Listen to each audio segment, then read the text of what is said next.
കൽപ്പനയേന്തിയേ തിരുവീര ബദർ ശുഹദാക്കളെ അൽമദദ് ബദരീങ്ങളെ ഇരുലോകവും തരുനിങ്ങളെ ചുടുചോര ചിന്തിയ പൂക്കളെ ശുഹദാക്കളെ ശുഹദാക്കളെ ലോകമാകിരണാമൃതം ചെന്നു ചേർന്നു നിരായുധം കണ്ണിലും കരളാകയും കൃപസാഗരം പ്രഭഗോപുരം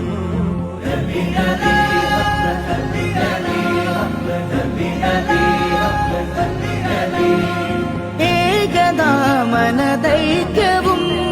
കാലം തോറ്റിടും ധൈര്യവും രാഗസുരവില സ്വർഗവും തിരുദർശനം ജനി